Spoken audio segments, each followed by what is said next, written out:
Opa, bom dia, bom dia, bom dia. Vamos começar o dia com muita discussão. Opa, hoje a discussão vai ser grande, vai ser forte. Bom dia. Esperar meu amigo, companheiro de luta. Bom dia, gente. Vamos chegando. Hoje o debate vai ser profundo. Acho que não tem palavra melhor para isso. Vou esperar aqui meu amigo Crisóstomo chegar para a gente continuar batendo um papo sobre antropologia fenomenológica, um tema complexo, tema duro, longo. Certamente a gente vai ficar mais algumas vezes aqui batendo papo sobre isso. E hoje eu quero fundamentalmente provocar, questionar algumas questões relacionadas à antropologia, ontologia no pensamento de Heidegger, né, que é bastante complicado. Então, vou esperar meu amigo especialista para fazer umas boas provocações. Certamente essa discussão vai se desdobrar, né? Acho que tem muita coisa, muito autor para a gente. Opa, chegando aqui. Muitos autores para a gente debater nessa direção, mas acho que a gente poderia começar, claro, com dois grandes alicerces. Bom dia, bom dia, bom dia. Bom dia, querido amigo Adriano. Bom Tudo dia, bom? meu Tá me bem. escutando bem? Tudo bem? Te escuto direitinho. E você? Tá, tranquilo. Estava aqui fazendo uma pequena introdução, né? Aham. Uma problemática bastante complexa. Né? Topologia Uhum. fenomenológica parece ser um tema tão simples, né? A gente começou dando alguma pincelada e estou dizendo que certamente isso aqui vai se desdobrar em várias, em várias, em várias, em várias. Eu acho que a gente vai ficar bom porque o cartaz fica tranquilo, é só colocar um na frente. Um, dois, três, quatro. Lá pelo 25 a gente dá uma mudada. E hoje eu queria provocar aqui um debate, eu diria, numa complexidade high level, né? Que é o seguinte: como é que a gente dialoga, como é que é antropologia e ontologia no pensamento heideggeriano? Opa, isso aqui só para introduzir. Depois a gente vai, Ah, só nas para próximas introduzir. lives, a gente vai abrindo aí para outros autores que certamente vão contribuir. Mas para Heidegger, É. né? E aí, En- como é que é esse negócio? Lembrando daquela crítica ferrenha que ele faz no Carta sobre o Humanismo, né? Ao texto do Sartre, a essa questão que desfunda uma questão ôntica. Antropologia e ontologia. Como é que é isso em Heidegger? Então, eu acho que é bem lembrado, né? Isso que você traz, que é um posicionamento mais explícito que Heidegger faz em alguns textos, em algumas obras, né? Cartas sobre o Humanismo é uma delas, mas até mais especificamente no que diz respeito à própria tentativa de construção, né, de, e de valorização de uma antropologia fenomenológica por alguns pensadores. Ele também vai manifestar essa preocupação, principalmente quando se faz uma associação disso com a ontologia fenomenológica, com a leitura de Ser e Tempo, né, como é também algumas críticas, alguns posicionamentos mais explícitos que ele traz, por exemplo, em Seminários de Zolikon, né, que é também um outro texto importante de Heidegger, que vai se propor a pensar mais aproximadamente, mais objetivamente, né, a prática, né, a prática dos profissionais da psiquiatria e da psicologia com o pensamento fenomenológico, né? Então, não são poucas, né, as situações em que ele expressa essa, digamos assim, de uma forma mais suave, uma preocupação com a apropriação, de certa maneira, né, que se faz da fenomenologia, mais especificamente até mesmo, né, da leitura de Ser e Tempo, como é o caso Uhum, de Binswanger, né, como é o caso, uhum, né, de Ludwig Binswanger. para tentar pensar, né, aí uma antropologia, né? Eu acho que existem assim alguns aspectos iniciais, Adriano, como você falou, é uma introdução ao tema, porque essa é uma discussão que acaba confluindo, né, acaba trazendo a necessidade de considerarmos vários aspectos. Aham. Então, assim, eu acho que como uma preparação, né, vamos dizer assim, uma preparação, né, do campo, assim, inicial, eu acho que é importante a gente relembrar algumas coisas, até que a gente já conversou, mas que são fundamentais, né, aqui, né? Do ponto de vista de pensar essa antropologia, por exemplo, se a gente vai pensar, né, esse contexto, né, do final do século XIX, início do século XX, principalmente, né, em que alguns pensadores, alguns psiquiatras, né, falando aqui mais especificamente da preocupação com a psicologia, né, Uhum.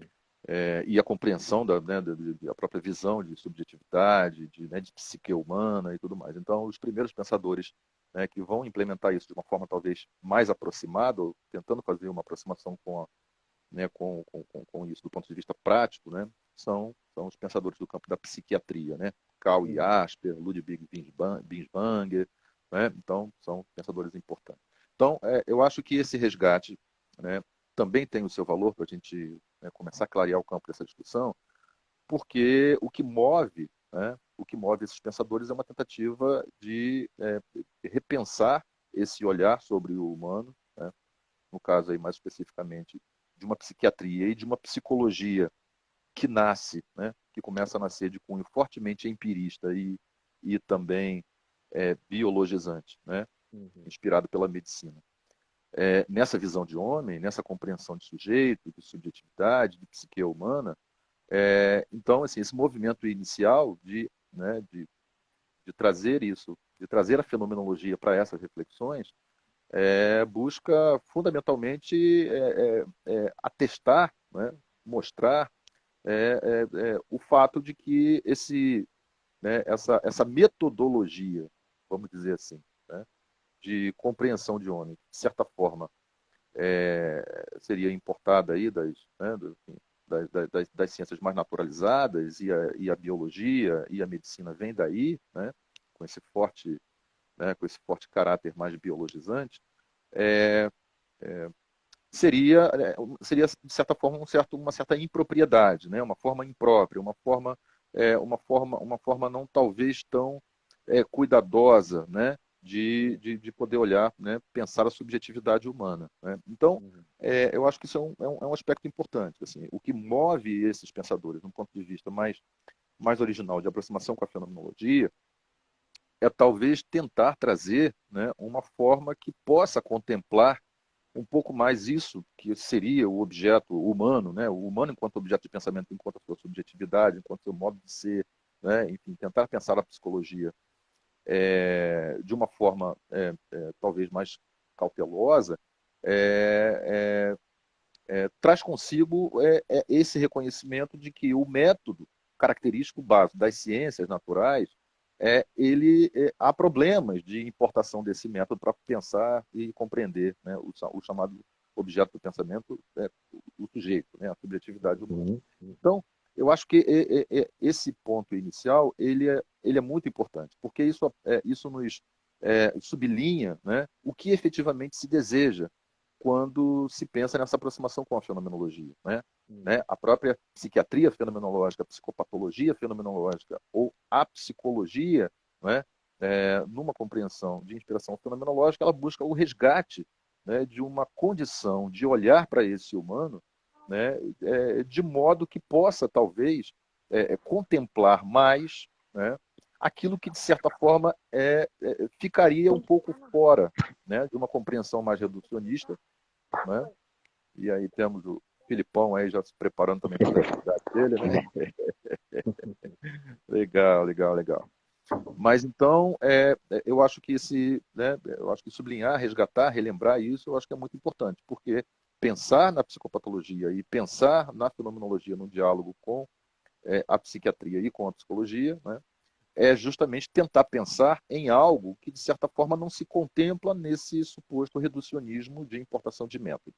Pois bem, eu acho que isso é importante porque quando a gente vai tentar fazer uma discussão antropológica, né, que é, como já falamos desde a semana passada, né, o resgate do caráter antropológico da filosofia, né, ou pensar uma filosofia antropológica.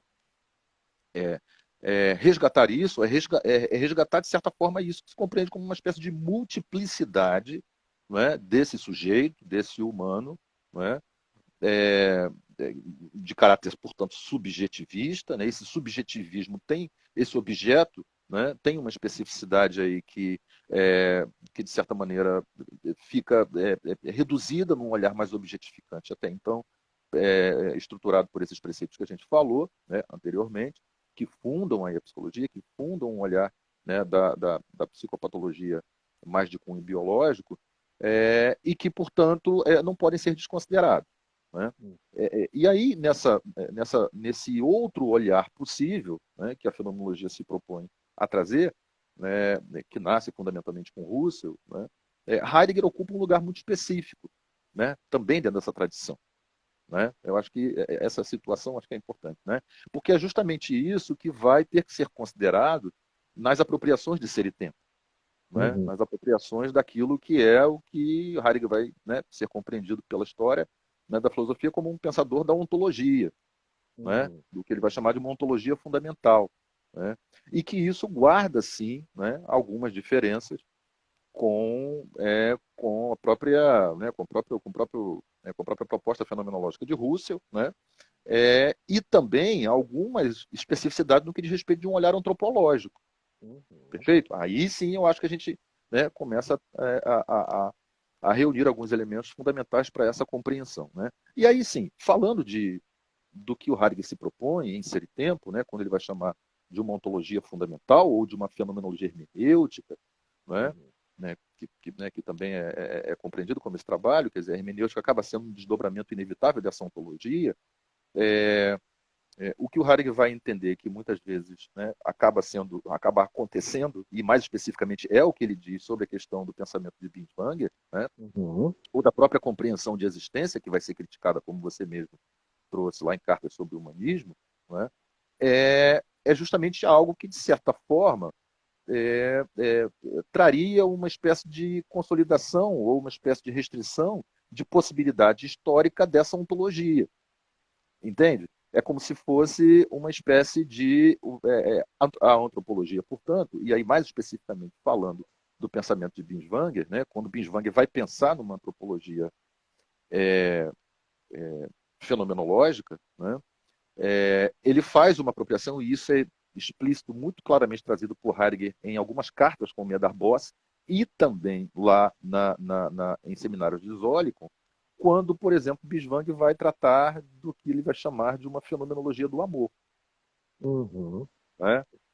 Que é um tema muito específico em Binswanger, e que é lido por alguns comentadores e também pelo próprio Heidegger como sendo aquilo que, inclusive, o próprio Binswanger, em certa medida, vai reconhecer futuramente, né, no prefácio de uma obra aí lá de 1962, chamado Formas Fundamentais, né, Uhum. Binswanger vai reconhecer, né, aquilo que o Heidegger traz como sendo uma apropriação específica da compreensão do Sercon, do Mitsein, né, que o Heidegger traz em Ser e Tempo. Ou seja, é, essa compreensão, essa ideia de fenomenologia do amor, de certa forma, como o próprio Binswanger traz, uma tentativa de ampliação, é uma tentativa de um Uhum. desdobramento, né, de uma extensão da ideia do Sercon, que seria, portanto, né, uma dimensão estrutural fundamental das relações humanas e que, portanto, de certa forma, precisa ser considerada na relação da Daseins-Análise, na relação dessa perspectiva de uma relação do trabalho, né, do trabalho com o humano, no campo da saúde mental, da psiquiatria e da psicologia, que é o que ele vai chamar dessa dimensão do amor, como sendo uma estrutura originária ontológica na relação entre as pessoas, e que seria, portanto, uma apropriação muito específica, né, dessa compreensão do Sercon em Uhum. Ser e Tempo. Então, assim, ele reconhece esse desdobramento como sendo um desdobramento, e isso, portanto, vai ser tratado como sendo vai ser visto, né, como sendo uma apropriação muito específica da ideia do Uhum. da ideia do Sercon. mais ainda, né, evoluindo mais ainda. Uma apropriação muito específica daquilo que o Heidegger vai trazer em Ser e Tempo como estruturas fundamentais, né, ontológicas, que ele vai chamar de estruturas ontológicas do ser aí, que ele vai chamar, né, ser aí ou Dasein, que, né, seria característico do modo de ser, né, desse ente que somos. Ele vai, né, Ser e Tempo é um desdobramento disso, que seria essas chamadas estruturas ontológicas, e que uma delas é a dimensão do que o Heidegger vai chamar, né, um dos temas fundamentais em Ser e Tempo, que é a dimensão do cuidado. Né? A dimensão do cuidado, ou seja, a dimensão daquilo que é o fato de que assim, nós somos uma permanente relação somos uma permanente relação com o mundo. Né? Cuidado é o fato de estarmos em permanente relação com o mundo. Né? Mais especificamente, essa relação, e aí, claro, eu estou fazendo aqui uma simplificação, bem objetiva, vamos dizer assim. Né? E que esses modos de relação, né, eles contemplam, né, as relações interpessoais, né, que é a dimensão daquilo que ele vai chamar da pré-ocupação. Então, a pré-ocupação seria uma das modalidades ou um dos modos de realização do cuidado, que é essa dimensão mais ampla, né, vamos dizer assim. E aí sim, né, ele vai trazer aí, em Zolikon, né, essa apropriação específica, né, de Binswanger na chamada antropologia fenomenológica ou Daseinsanalítica, né, da necessidade da consideração da dimensão fundamental do amor para ser conhecido e permear as relações, né, interpessoais mundanas. Pois bem, isso diz, portanto, né, isso ajuda a gente a entender um pouco como que se localiza, né, essa crítica. Né? E aí, mais uma vez, a gente precisa relembrar, né, aquilo que a gente, né, de certa forma, até comenta em muitas das nossas lives, né, que é a própria compreensão de crítica. Né? A própria compreensão de crítica é fundamental que seja sempre relembrada. Né? Em geral, quando a gente fala desses pensadores de tradição fenomenológica, né, é fundamental que a gente entenda, justamente por se situarem no seio dessa tradição, né, a compreensão, a ideia de desconstrução, a ideia de crítica, não é uma ideia reducionista de exclusão ou de negação, né, de menor importância, né, mas, muitas vezes, assim, de possibilidades de apropriação que guardam consigo, pela sua própria existência, a sua legitimidade, entende? Mas que são possibilidades de apreensão. E que são inevitáveis de acontecer. Que aí a gente vai lá para aquela relação ontocontológica que a gente estava falando anteriormente. Mas então deixa eu te cortar para gente limpar o campo. Então já que estamos limpando o campo, vamos lá. Na medida em que você me diz, estamos concordando, que só como exemplo, Binswanger faz uma apropriação, vamos dizer, singular, particular, do pensamento heideggeriano, faz essa transposição de certa maneira quando ele fala da fenomenologia do amor, nem vamos entrar aqui em detalhe, porque é uma complexidade. Eu diria, Medarbós também faz uma apropriação, evidentemente, acho que isso é da nossa particularidade, né, como seres hermenêuticos, né, nós interpretamos o mundo a todo momento. Né, eu acho que eu quero chegar num ponto que eu acho que é central. Então, na medida em que a gente reconhece essa particularização do olhar, vamos dizer, da interpretação, da percepção ou da apropriação, né? E que isso muitas das vezes pode ir na direção até diametral ou oposta à da originária. Eu acho que é importante a gente, até para o pessoal que está escutando, e principalmente para nós da psico, que é muito complicado isso, que quando a gente fala em cuidado, ser com, preocupação e amor, a gente não pode identificar esses conceitos, essas noções ou essas particularidades do pensamento heideggeriano com aquelas estruturas significantes que a gente tem no nosso cotidiano. Não, de maneira nenhuma. Essa é a primeira coisa. Então, assim, a gente está o tempo todo falando de apropriações. E aí, invariavelmente, quando a gente está falando aqui de antropologia, de noção de homem, está falando de noção de homem, está falando de um questionamento com respeito vamos dizer, ao discurso positivista, vamos dizer assim. Estamos colocando uma nova variável aqui. A nossa tendência, né, veja se você vai concordar comigo, eu interpreto dessa maneira, A nossa tendência, estou aqui sendo russeliano, né? Somos Uhum, gregos, nós interpretamos o mundo desta maneira. Nossa tendência uhum, é naturalmente uhum, dicotomizar as relações, e aí é o que uhum, invariavelmente a gente vai ter. Então a gente tem várias dicotomias básicas que, de certa maneira, embalam o nosso sono, vamos dizer assim. A uhum, dicotomia natural versus espiritual, né? uhum, Somos ser, estamos falando de ontologia, a gente não está falando do fisiológico, do biológico, né? Sim, mas uhum. não podemos alienar. Eu sou um ser Não. biológico. Daqui a pouquinho vai ser hora do almoço, eu vou ter fome. Não interessa. Não interessa a Uhum, ontologia do meu ser com fome. Né? uhum, uhum, Outra uhum, dicotomia básica, o ôntico e o ontológico, essa coisa pragmática, cotidiana, diária. Eu tenho um tempo vivido e eu tenho um uhum, tempo cronológico. Daqui a pouco o Instagram corta a nossa fala se a gente ficar aqui só no tempo vivido, né? uhum, E tem uhum, também uma dicotomia, e essa é mais séria do meu ponto de vista na psicologia, e eu acho que sempre dá confusão quando a gente fala disso em Heidegger e em Husserl, que é o interior versus o exterior. O sujeito, o ser humano é um sujeito social, histórico. Não, mas o que está, a verdade está dentro de si próprio. Tem que olhar uhum, para dentro de si próprio. Não, tem que olhar para dentro de si próprio, tem que olhar para fora também, né? uhum, Então a gente está uhum, sempre nessa dicotomia. E aí uhum, parece, né? Que aí você falou, aí volta lá na tua fala. Você está falando de ser com, ser aí, ser com os outros, ser para a morte, cuidado, preocupação, atitude, fenomenologia. Parece que a gente está falando. Nossa, todo mundo, qualquer terapeuta vai dizer: nossa, é isso aí que eu faço, né? Puxa, é isso mesmo, minha terapia é a terapia do cuidado. Sim, eu tenho uma preocupação com o meu paciente. Mas não é disso que o Heidegger está falando. Não, não é disso que ele está falando.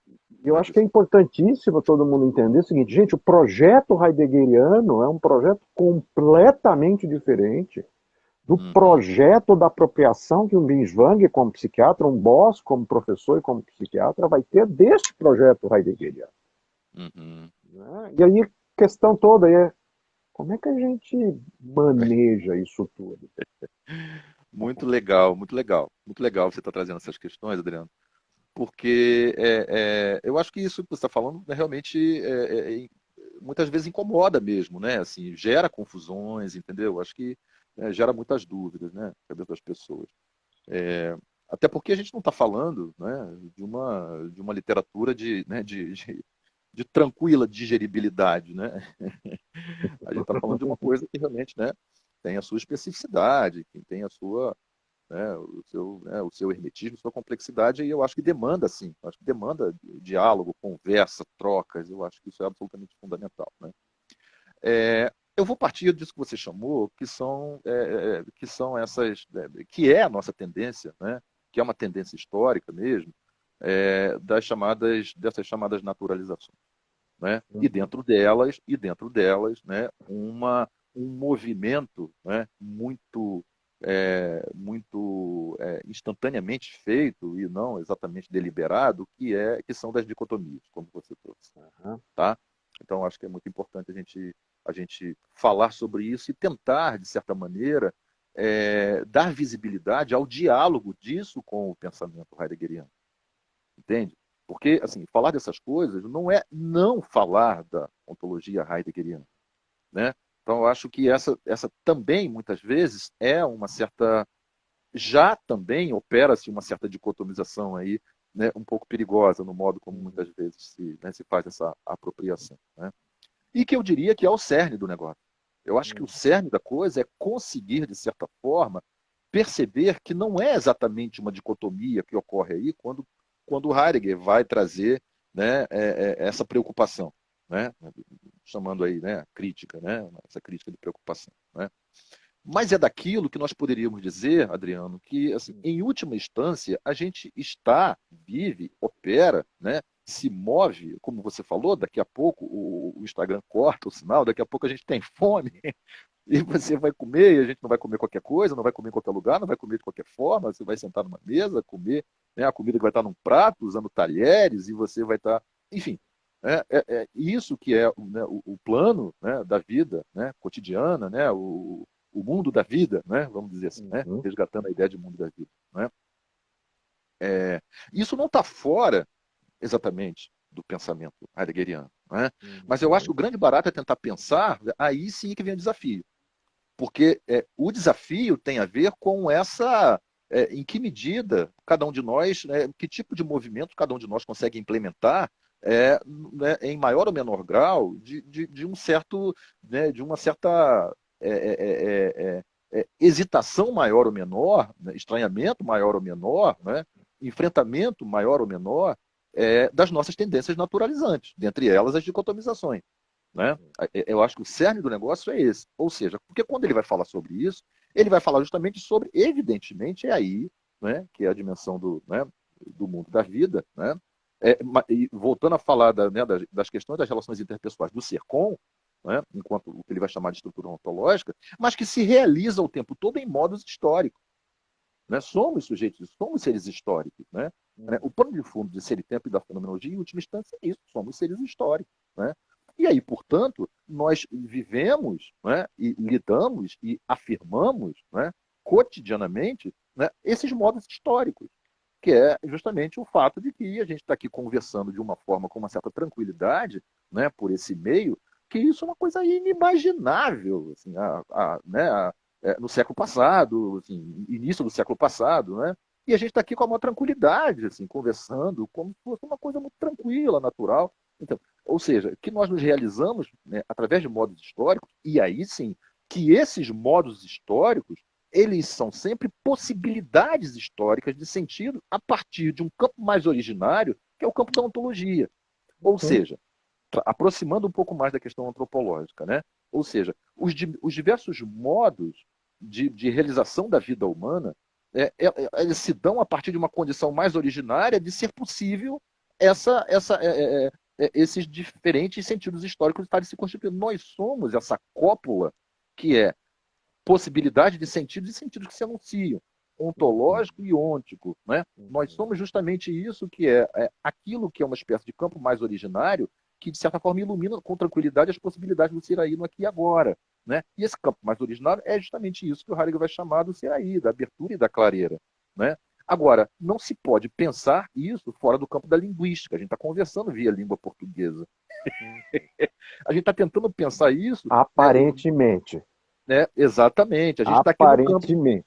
a gente está aqui num suposto campo de representações, Isso. linguística, não é? Isso A é gente está importante, aqui, porque é fundamental. aparentemente a gente está no mesmo, entre aspas, campo, né? Quer dizer, Exato, aparentemente o que exato. você diz eu entendo, todo mundo escuta do mesmo Isso, jeito, e não perfeito. é verdade. Né? Agora, exatamente isso. Por que, que é aparentemente, né? Uhum, E supostamente todo mundo ouve e escuta do mesmo jeito, né?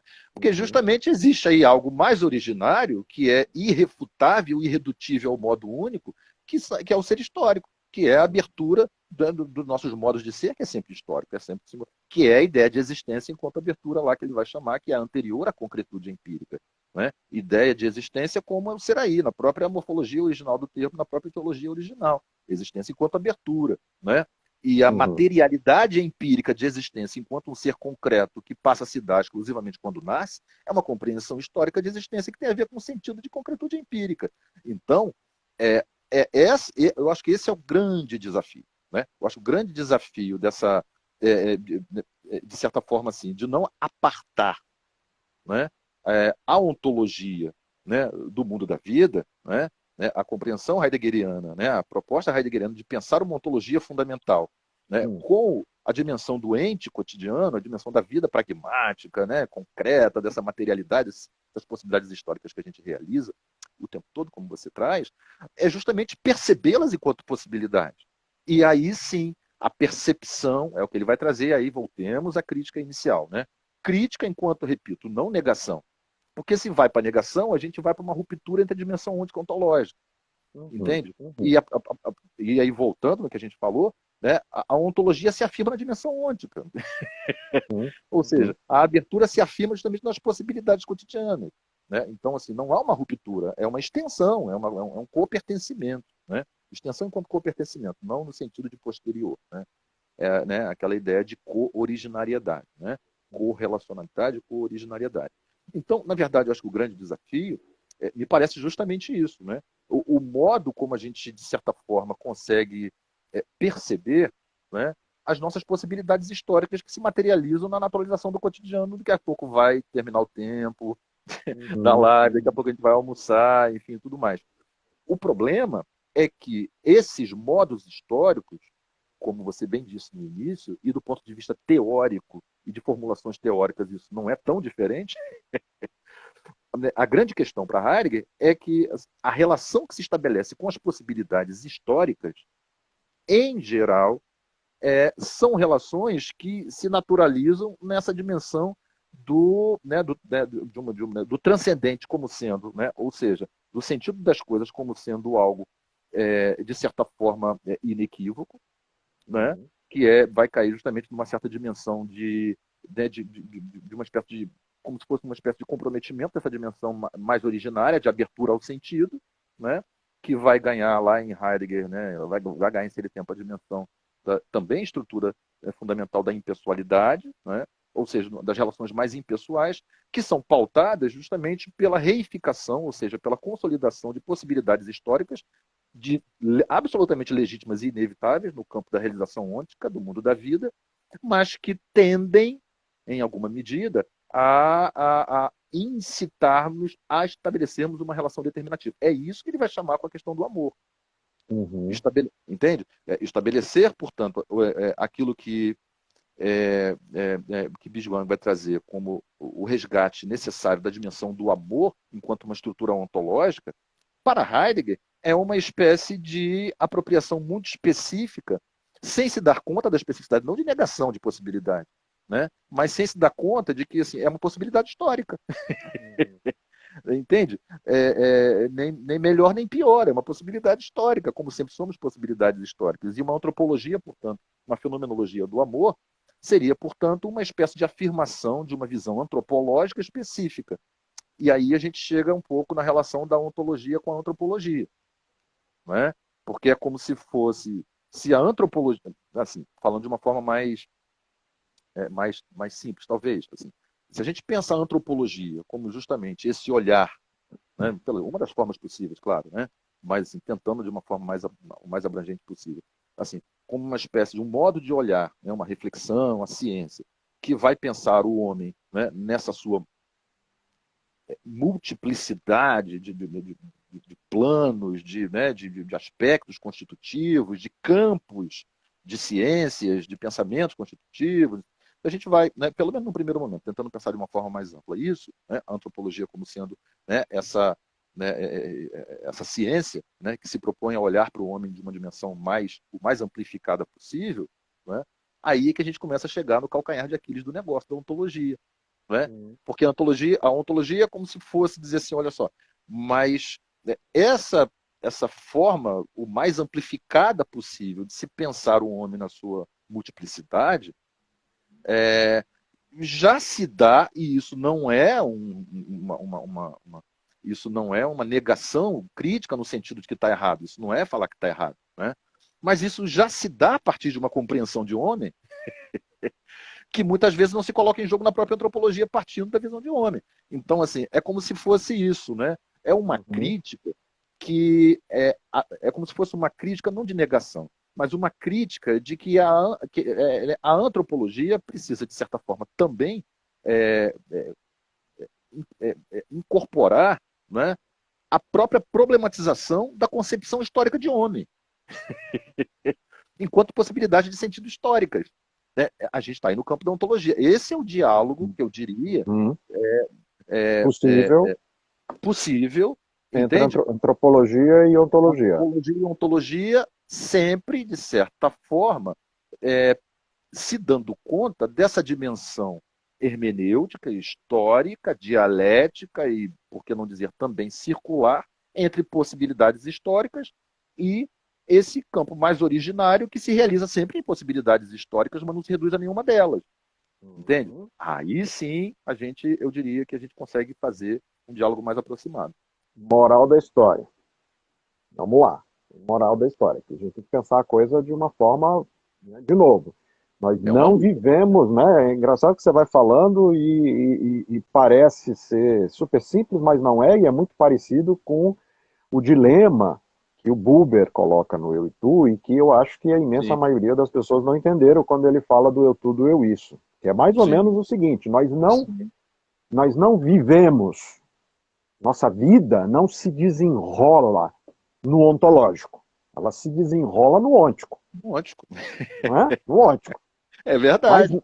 não é? Mas pelo desenrolar pragmático, cotidiano, né, do ôntico, isso não nos exime dessa, vamos dizer, vou chamar aqui de projeção, não é uma boa palavra, mas vou chamar de projeção ontológica. Ou seja, eu não deixo de ser um sujeito de projetos, um sujeito de futuro, um sujeito que se coloca no mundo de uma maneira dinâmica, né? Só porque eu estou preocupado com o que eu vou fazer para a hora do almoço agora.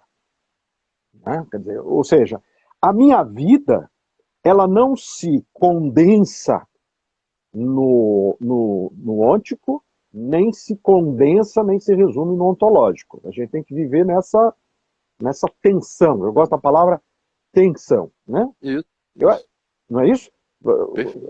Eu acho que isso é muito importante, porque vira e mexe é o nosso pepino, né? Nosso tema aqui, desde que a gente começou, é fenomenologia clínica. Né? Então, o Uhum. nosso pepino, invariavelmente, né? Quantas e quantas vezes, né? Hoje eu já levo mais na brincadeira, já acho mais divertido. Mas quantas e quantas vezes a gente tem que chegar em sala de aula, né? Ouvir, ou até mesmo ouvir de um colega, não, porque eu tô lá com o meu cliente, dali a pouco eu vou fazer uma epoquê com o meu cliente. Falei, para um pouquinho, né? Ah, porque a dimensão ontológica do meu paciente na terapia, fala, para um pouquinho.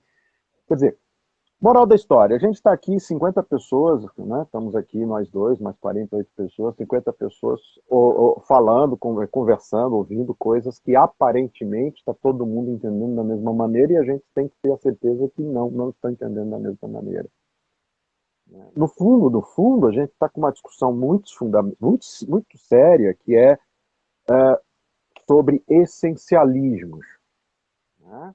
Quando a gente fala em condição humana, quando a gente fala de natureza humana, quando a gente fala de constituição do processo terapêutico, a gente está falando de essencialismo.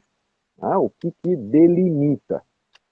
E o entrelaçamento necessário que você está trazendo é, para além desses essencialismos, nós somos um projeto no mundo, nós somos uma abertura, nós somos um desdobramento que transcende esses essencialismos. Ou seja, em outras palavras, eu sou constituído, né, ao longo da minha vida, eu sou um ser biológico, tenho uma constituição genética, tenho uma constituição física, minha alimentação funciona desse jeito, meu dia a dia é assim, minhas ideias, meus valores são constituídos de uma certa maneira, sou de uma cultura, de uma determinada religiosidade, mas eu sou também uma transcendência.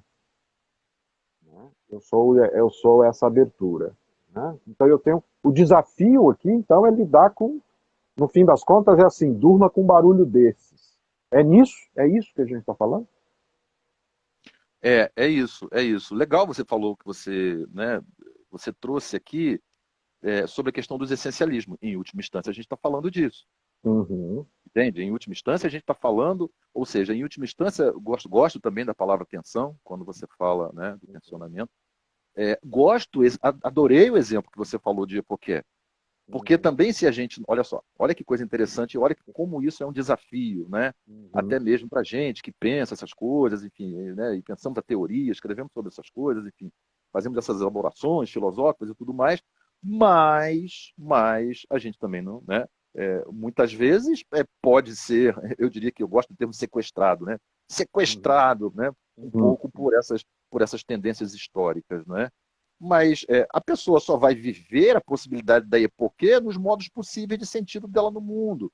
E aí, portanto, entende? Em que medida isso trai, não trai, entende? Em que medida isso é vivível e realizável num plano talvez mais ontológico, que não se reduz a uma prática e que toda prática é uma traição, entende? E isso também uhum, é algo que eu acho que precisa ser, ter sempre muito cuidado, porque senão a gente olha só, aquelas discussões iniciais, a gente cai em purismos, né? A gente Isso. cai, né, teoricismos que, na verdade, em última instância, a gente está, olha só, mas peraí, e como é que fica o aqui e agora, né? E como é que Uhum. fica a gente conseguir estabelecer uma relação com as coisas, talvez um pouco diferenciada, inclusive com nossos pensamentos, com nossas ideias? Uhum. Em que Uhum. medida a gente não está falando de epoquê, quando a gente promove algum grau de Uhum. estranhamento? Então, assim, eu acho que é fundamental tudo que você está trazendo, né? E voltando à questão do que você alerta sobre os essencialismos, né? E da tensão, que eu gosto muito, porque é isso, né? É exatamente isso que você falou, né? A sustentação da tensão, né? Dessa dimensão tensional, tensional aí no sentido de constitutivo, co-originário, né? Integrado, né? São termos que ajudam, né? A gente de certa forma, né? Relembrar, vamos dizer assim, né, a proposta fundamental, fenomenológica, quando vai, né, quando o Russell vai fazer, né, essa apropriação, essa revivência da própria ideia de intencionalidade, repensando a trajetória histórica do pensamento, Uhum. principalmente das ciências naquele momento, das dicotomizações, sujeito, objeto e tudo mais, mas é disso que a gente está falando quando a gente fala de tensão. Não é? E aí sim, não é? O problema dos essencialismos. Gosto muito dessa ideia. Eu acho que isso ajuda muito a gente a pensar. Porque, assim, o que a gente está falando, Adriano? Se não, em última instância, disso, que é a tensão entre o ontológico, compreendendo o ontológico, essa abertura que nunca, sempre é mais originária, mas não temporalmente mais originária, senão a gente cai numa linearidade. Não Uhum. cronologicamente mais originária, senão a gente cai, né, numa espécie de antes e depois. Né? Olha o desafio que a gente tem para pensar. Né? É um desafio, e aí chega no problema da linguagem, que é uma outra discussão. Mas, enfim, é tentar pensar na sustentação dessa tensão, né, que tem a ver com isso, com essa ideia mais integrativa, vamos dizer assim, correlacional, né, fenomenológica, entre isso que é a possibilidade de pensar e o pensar. Uhum. Uhum. Compreende? Assim, ou seja, em última medida, eu acho que resgatar isso, primeiro, eu diria que está em total consonância, total alinhamento com lá a vocação, a provocação fundamental também, uma das provocações fundamentais constitutivas originárias da fenomenologia, que é a tese aristotélica, resgatada por Brentano, que é a questão, vamos lá, olha o ente aí, olha o ente ontológico aí, né? Das Uhum. diferentes formas de manifestação do ente a partir da multiplicidade do ser, ou seja, em conformidade com o seu ser, né? Ou seja, do resgate de uma inseparabilidade entre ente e ser. Tudo bem? Olha só, entre ôntico e ontológico. Uhum. Né? Olha só, a gente está dentro da tradição, na chamada grande tradição fenomenológica. Né? Uhum. A gente está dentro disso, a gente está dentro disso daí. Então a gente está navegando nas mesmas águas. Né? Sustentar essa tensão é justamente isso. Eu acho que é um vigor mesmo, entende? Eu acho que é um vigor aí de atenção, aí sim, atenção quanto à nossa tendência histórica de essencialização das possibilidades históricas, Uhum. ou seja, da dimensão ôntica. Então, isso não é uma negação dela, mas Uhum. isso é ao contrário. Não é? Eu diria que é um chamamento, né, de atenção para a dimensão de possibilidade, que muitas vezes é vivida de uma certa forma redutível a uma essencialização, e que essa relação essencializadora, aí sim, ela de certa forma rompe com a dimensão ontológica, entendeu? Uhum.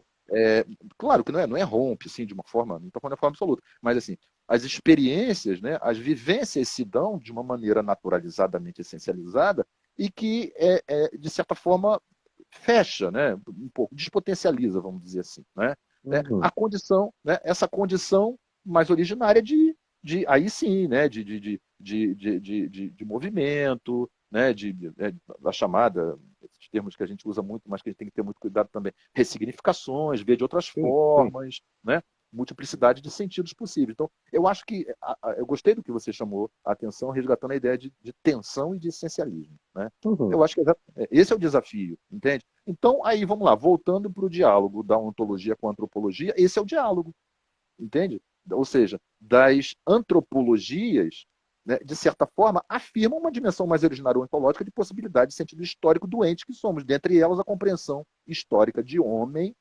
né, que de certa forma se essencializa, vamos dizer assim, muitas vezes, né? Nas diversas formas de compreender o homem, entende? Então, acho que os termos que você trouxe são fundamentais. Tensão, É, essencialismo. eu gosto também da atenção, né? Isso aí eu sempre trago, isso aí é uma discussão é uma fala na verdade, é um texto do Gabriel Marcel, quando ele está escrevendo sobre o Buber. Por que que eu gosto? Porque Buber é meu mestre de cabeceira e tem uma filosofia muito poética, né? Muito menos densa do que a de Heidegger, né? Aliás, parêntese, tem uma fala do Gabriel Marcel em relação, comparando os dois, né? E ele diz assim que, comparado com Heidegger, o discurso do Buber é como um riacho límpido e tranquilo, né? De fato. São estruturas de linguagem completamente diferentes. Mas é curioso como os dois estão, de certa maneira, falando muito parecido, muito próximos. No fim das contas, o grande desafio, e eu acho que a tua explicação deixa a coisa tranquila, de certa maneira, e que isso para nós é fundamental para entender na psico, que é o fato que, no fim das contas, a nossa vida é esta tensão continuada, né? Aí eu comentava, no texto, o Gabriel Marcel coloca a palavra tensão, porque a palavra que o Buber usa é Beziehung, que é encontro. Ele diz, toda vida verdadeira é encontro. Pô, isso é bonito demais, dizer, nossa, como a gente se encontra com as pessoas, é legal, né? É bonito pra caramba. E o Gabriel Marcel fala, não, a nossa vida é tensão. E no fim das contas, eu gosto da palavra tensão, que é Spannunga, né? É que tensão, no fim das contas, é o seguinte, a nossa vida é tensão entre o ôntico e o ontológico. E aí eu tô fazendo os paralelos aqui, né? Quando o Sim, Buber sim. fala assim, eu posso tranquilamente viver no mundo do isso, eu não vivo no mundo do tu. Então é uma analogia muito próxima. Eu não vivo no mundo ontológico, eu posso tranquilamente viver no mundo ôntico. E ele vai dizer assim, mas a vida verdadeira é essa vida de desdobramento, essa vida, Perfeito. né, de transcendência. Se eu vivo só no ôntico, beleza, você vive no ôntico, mas você não se desenvolve como ser humano na sua plenitude. No fim das contas, a nossa vida é uma tensão entre o ôntico e o ontológico, e isso ajuda muitos dos nossos colegas a pensarem por que que muita gente adoece. Ele adoece pelo não perceber-se na abertura dita natural para uma transcendência, né, que é a tal da vida sem significado, né? A minha vida é perfeita, eu tenho tudo, eu tenho dinheiro, eu tenho família, eu tenho todos os carros, mas está me faltando alguma coisa, claro, porque está te faltando o famoso sentido, essa coisa do significado, essa coisa da transcendência, está te faltando exatamente a permissão, não é nem a permissão, é a possibilidade. Você não está percebendo que a abertura está aberta e você não está conseguindo se colocar nisso, né? E aí surgem as chamadas doenças, é o psicossomático, é o psicológico, é o psicopatológico, né? Então, no fim das contas, né, a gente está sempre, estou pensando aqui, né, estou tentando problematizar o nosso campo de ação concreto, né? Estou pensando ali, amanhã a gente vai lá para o consultório, amanhã a gente vai lá para o CAPS, a gente amanhã vai para o UBS, né? E uma pessoa chega para lá e imediatamente a gente volta nosso raciocínio para perguntar assim, o que é que essa pessoa tem? O que é que essa pessoa está me dizendo que ela padece, né?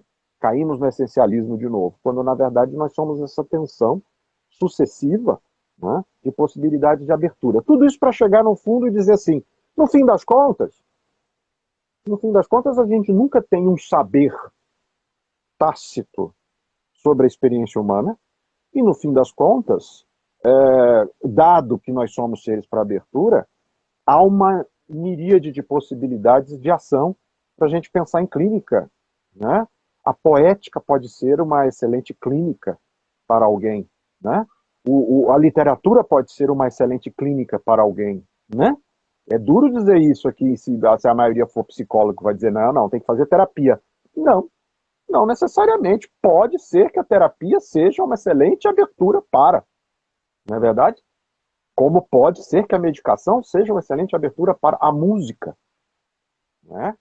A, a, a, a, a afetividade e assim sucessivamente. Quer dizer, por isso estou tentando problematizar a necessidade da gente né? Ordenar isso e não, de novo, essencializar, dizer, não, só neste caminho eu vou conseguir. Sorry, não é bem assim. Né? A gente que trabalha em saúde pública tem que pensar nisso. A arte, a música, o esporte, a literatura, né? A contemplação, o refletir, né? Como essas possibilidades de abertura. Faz sentido isso para você? Faz total sentido e eu acho que, olha só, aí é aquilo que você falou no início, né? Assim, é bom que a gente só vai mudando o númerozinho lá no cartaz, né? Porque é tanta coisa. Tanta coisa. Porque, olha só, o que você falou muitas coisas, né? Vou só tentar pegar aqui muito rapidamente, mas primeiro né, a obra de Buber, né? Eu acho que quando você traz Gabriel Marcel se referindo a isso, na relação do eu, tu, eu, isso, eu acho que isso é fundamental. A gente está falando, né? É, problematizar a dimensão eu, tu, eu, isso é problematizar tensionamento ontoontológico. Perfeito, É isso. perfeito. Né? Problematizar isso vamos lá, uma espécie de um eco da ontologia heideggeriana. É problematizar a dimensão da pré-ocupação, da ocupação que constitui nossos modos de nos relacionarmos com o mundo. Cuidado. Né? Tudo bem? Tudo isso, a gente está aí, a gente está nesse mar, né? Nessas águas. Né? Agora, quando você traz isso, que a gente inclusive já conversou, né, em outras lives, né? Inclusive saudar aqui o nosso amigo, o Eduardo. O Eduardo aí acabou de entrar aí, dar uma... Foi atrair. O Eduardo ele fez uma Nosso contribuição colega aí bacana, do GT. colega do GT, grande Eduardo, muito bom. Né, trazendo inclusive aí uma contribuição em relação ao pensamento de Sartre e Russell, né, alertando para esse problema do suposto transcendental, né, da dimensão, da valorização do transcendental numa ruptura com o transcendente. A gente está falando da tensão entre ontos e ontológicos, a gente está falando disso. E aí o que eu achei legal você trazer? Estou atento aqui na hora para a gente ver o nosso horário. Mas por quê? Resgatar isso que a gente já conversou. É isso aí, Eduardo, um abraço, querido. Resgatar isso, quando você falou sobre arte, é justamente aquilo que a gente conversou. Por quê? Porque essa dimensão da experiência da arte, né, a possibilidade da experienciação da dimensão artística na relação com alguma coisa, em um determinado momento, para todos nós, isso, de certa forma, é uma espécie de. De um incentivo, né? Uma espécie de uma recondução a uma condição que é uma dimensão da abertura. Entende? A experiência da arte é uma experiência que necessariamente ela promove uma subversão na dimensão das representações dadas. Entende? A dimensão da arte, a experiência artística, e por isso que você falou da literatura, da arte, da música, né? Ela promove justamente no seu seio essa dimensão da anunciação da insuficiência, não como negação, repito, mas da insuficiência da dimensão da representação que nos realizamos no campo ôntico cotidiano, ou seja, do conceito, daquilo que se anuncia como verdade naquele momento, que é a dimensão ôntica. Então, a arte justamente promove o reavivamento dessa tensão. Olha que barato. Sim, sem dúvida, sem dúvida. Por isso que você falou, é muito bem-vinda. E o que coloca a gente na necessária posição de dizer, poxa, o artista, falando o grande artista, ele é, no fundo, um grande filósofo também, e um grande terapeuta, né? Tá aí o Quino, que recentemente faleceu, que não deixa a gente mentir, né? Quantas tirinhas da Mafalda são, assim, profundamente filosóficas ou profundamente terapêuticas, na verdade? Quantas vezes a Mafalda já ajudou muita gente? Eu gosto de brincar quando eu dou aula, eu gosto de brincar que eu só trago referências bibliográficas de alto nível, né? De qualidade. Então, minha socióloga de plantão é Mafalda. Meu existencialista de plantão é Horácio, da Turma da Mônica. Ou Garfield, ou Calvin, e por aí vai. Beleza. Por aí vai. Já vi que a gente vai ter que dar um desdobramento disso, então já vou aqui, faltando 5 minutinhos, já vou anunciando aqui que a gente vai ter que voltar nessa questão. Eu acho que a gente devia voltar na semana que vem desse ponto que a gente está parando agora. Sim. Né? Para pensar novamente. Eu acho que vale a pena a gente pensar esses conceitos aqui e trazê-los para uma condição mais, vamos dizer, pragmática, digamos assim. Eu acho que é interessante. O que é que você acha? Sim. Não, eu acho que é fundamental. E o que está acontecendo aqui, olha que barato, né? eu acho que esse é o barato, né? De nos aproximarmos, né? De resgatarmos um pouco a necessidade, a importância de resgatar essa tensão, né? Que você trouxe, né?